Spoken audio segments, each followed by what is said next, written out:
Bienvenue sur Diversification géopolitique.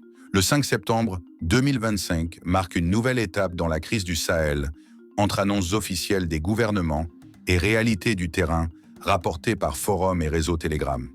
Analyse détaillée, heure par heure et camp par camp. Mali sources officielles, SIG Mali, médias nationaux. L'état-major annonce la reconquête de localités du Nord, grâce au renfort des conseillers russes et au matériel AES récemment déployé. Le ministère publie des images de bases récupérées, de convois humanitaires, et insiste sur le succès d'opérations antiterroristes. Les canaux gouvernementaux mettent en avant la maîtrise de la crise humanitaire, avec distribution de vivres et accueil de déplacés. Forums et Telegram. Sur les groupes locaux, plusieurs internautes signalent de nouveaux affrontements à Kidal et Ménaka, non relayés par la presse officielle. Des citoyens dénoncent la fermeture prolongée d'écoles et de centres de santé et le moral fragile des soldats affectés au nord. Les témoignages rapportent souvent une absence d'aide réelle dans certaines zones et un sentiment d'abandon, malgré la présence de nouveaux convois affichés par les autorités. Niger. Sources officielles.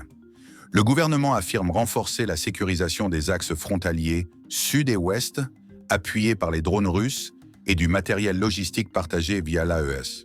La communication officielle met en avant la stabilisation de Niamey et la maîtrise des zones sensibles autour de Tillabéri, évoquant la coopération active avec le Mali et le Burkina Faso. Forums et Telegram. Les témoignages rapportent des villages évacués dans l'ouest, des faits violents et la circulation de milices locales suppléant les forces régulières, parfois dans des conditions précaires. Certains internautes critiquent une pénurie alimentaire croissante et signalent l'insuffisance des centres d'accueil pour déplacés internes. Les discussions soulignent aussi les limites pratiques des drones et du matériel reçu, jugés utiles mais peu décisifs face à la pression des groupes armés. Burkina Faso. Sources officielles. Les autorités annoncent le maintien des grandes opérations de contre-insurrection dans le nord et l'est, insistent sur la mobilisation des VDP, volontaires pour la défense de la patrie, et valorisent de l'apport de l'AES, tant logistique que militaire. Les communiqués font état de distribution d'aide et l'ouverture de marchés sécurisés, ainsi que de progrès dans le dialogue national. Forum et Telegram, ONG, sur Telegram, des volontaires et civils décrivent des épisodes de violence non annoncés publiquement, des pertes civiles récentes à proximité de Dori et Gorom Gorom, et la saturation des infrastructures d'accueil.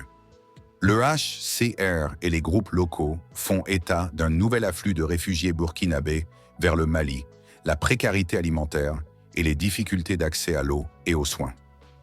Plusieurs témoignages, souvent anonymes, critiquent une gestion insuffisante de la crise humanitaire et le manque de coordination entre le gouvernement et les organisations internationales. Synthèse.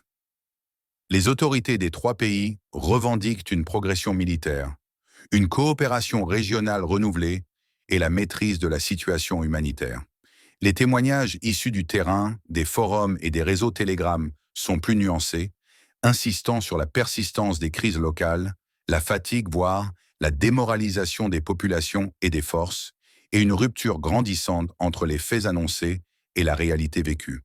Les ONG et observateurs indépendants alertent sur une crise humanitaire toujours plus grave, difficile d'accès pour l'aide internationale, et une population croissante de déplacés.